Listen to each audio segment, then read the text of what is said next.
Doctor صاحب بہت senior اور بہت ہی محترم مہمان ہیں اور میرے بہت سینئر ہیں، یہ بہت منجے ہوئے پولیٹیشنز ہیں۔ بس یہ مسئلہ ہے اس ملک کے ساتھ، ہم نظام کے دفاع کے لیے اسٹیٹ کو داؤ پہ لگاتے ہیں۔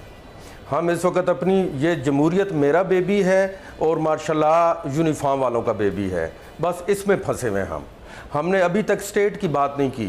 جس قائد اعظم نے یہ جمہوری نظام دیا تھا وہ پہلے 11 سالوں میں کچی قبر میں ایک شمیانے کے نیچے پڑے رہے تھے، اور گلی کے اندر ایک عام بابا فوت ہو جائے تو وہ اچانک پہنچا ہوا بن جاتا ہے اور تیسرے دن اس کا مزار تیار ہو جاتا ہے۔ ایک ڈکٹیٹر نے آ کے وہ مزار تیار کرایا اور بابائے جمہوریت حضرت قائد اعظم رحمۃ اللہ علیہ کو ان کی ایک رسپیکٹیبل جگہ دی۔ یہ ایک ڈکٹیٹر ہی تھا۔ اصل میں ہمارے ساتھ مسئلہ یہ ہے کہ ہم سمجھ رہے ہیں کہ وہ ڈکٹیٹر ہندوستان سے آتے رہے ہیں۔ نو سر، وہ ڈکٹیٹر ادھر سے ہی آتے رہے ہیں۔ غلطیاں ہوئیں۔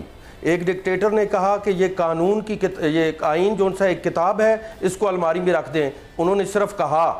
آج اس آئین کے ساتھ جو کیا جا رہا ہے یہ پریکٹیکل سٹیپس ہیں، اپنی مرضی کے حساب سے 62-63 ختم کرانے کی کوشش کی جا رہی ہے تاکہ ہم اس میں پھنسے نہ۔ اپنی مرضی سے اس کے اندر تمام چینجز لائی جا رہی ہیں۔ انہوں نے صرف کہا تھا۔ ہمارے یہ جو لیڈرز ہیں جو ہمارے لیے قابل احترام ہیں وہ اس کی پریکٹیکل مینیفیسٹیشن ضیاء صاحب کی پیش کر رہے ہیں کہ واقعی یہ آئین جو ہمارے لیے انتہائی مقدس ہے اپنی اسٹیٹ کے لحاظ سے، اسٹیٹ کے نقطہ نظر سے، اس کا اصل حال یہ ہونا چاہیے کہ جب دل کرے اس میں جو اپنی مرضی کی ترمیم ہے وہ کر لیں۔ وہ ڈکٹیٹر ہی تھا جس نے گوادر خریدا تھا 174 سال بعد، کیونکہ اس ڈکٹیٹر کے دماغ میں اس کے فیوچر پرسپیکٹیو موجود تھے۔ وہ ڈکٹیٹر ہی تھا جس نے 1960 سے 1963 تک یورینیم دریافت کرنے کے لیے ڈاکٹر عبدالسلام کو ٹاسک کیا تھا اور ڈی جی خان سے یورینیم کے ذخائر برآمد ہوئے تھے۔ وہ ڈکٹیٹر ہی تھا جس نے پہلا ایٹامک ریسرچ سینٹر بنایا تھا 1961 میں۔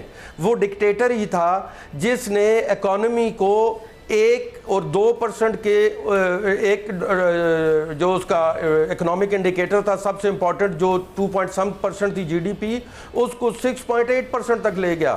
یہ ڈکٹیٹر ہی تھا جس نے آپ کو ایک زبردست قسم کا ایک نظام دیا، اور یہ ڈکٹیٹر ہی تھا جس کی وجہ سے آپ ٹی وی پہ آ کے بول کے اپنا مدعا بیان کر رہے ہیں۔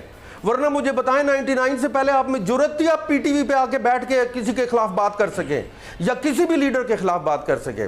مسئلہ ڈاکٹر صاحب یہ نہیں ہے۔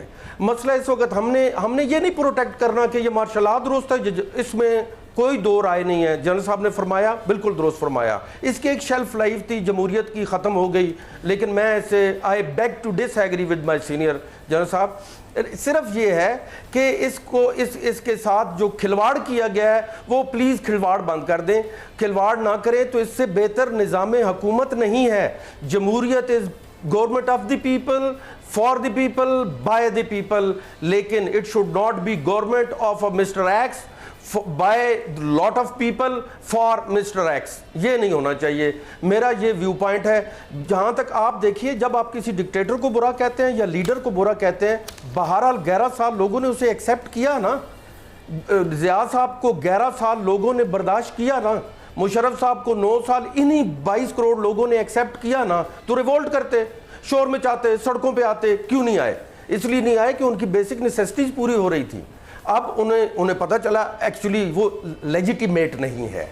مسئلہ لیجیٹیمیسی کا ہے۔ That is not a legitimate form of government.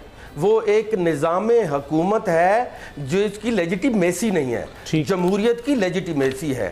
ہمارے ماشاءاللہ اتنے سینئر اور پرانے لیڈرز اگر وہ بیٹھے ہیں تو اسی لیجیٹیمیٹ فارم آف گورنمنٹ کی ایک بہتر شکل کیوں نہیں بنا سکتے؟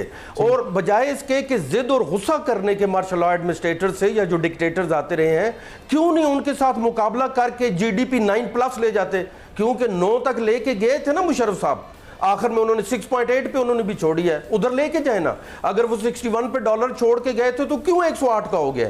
مجھے بتائیں نا۔ جب وہ آپ کو فورن ڈائریکٹ انویسٹمنٹ $5000 ملین پلس تھی ایوب خان کے زمانے میں، آپ کو پتہ ہے پریزیڈنٹ مشرف کے زمانے میں، اور اس 10 سالہ جمہوری دور میں 1280 ملین ڈالرز پہ آ گئی، less than half. Foreign direct investment جو ہے ٹھیک ہے، اس سے پھر کیا فرق پڑے آپ کو؟ ٹھیک، میں تو آپ کو ڈاکٹر صاحب یہ بھی کہتا ہوں، یہ میری آخری بات ہے، آخری بات سن لیجئے، مجھے آخری بات کہنے دیجئے، یہ جو ہمارا سٹاک ایکسچینج ہے نا، مجھے اس کا ایک پوائنٹ کا ہی کو بتا دے کہ ایک پوائنٹ کتنے کا، جب یہ کہتے ہیں کہ اتنے پوائنٹ اوپر چلا گیا، اتنے پوائنٹ نہیں، ڈاکٹر صاحب 2.5 کروڑ روپیہ آپ کا یا نیچے چلا جاتا ہے ایک پوائنٹ نیچے یا اوپر ہونے سے، یا اوپر چلا جاتا ہے، it is one of the indicators of your economy. اصل میں توجہ ہی ادھر نہیں ہے. 4 سال کے اندر 24 میں سے 23 گھنٹے تو جوڑ توڑ اور سپریم کورٹ کے باہر گزرے ہیں. دفتر میں کتنی دیر بیٹھ کے کام کیا.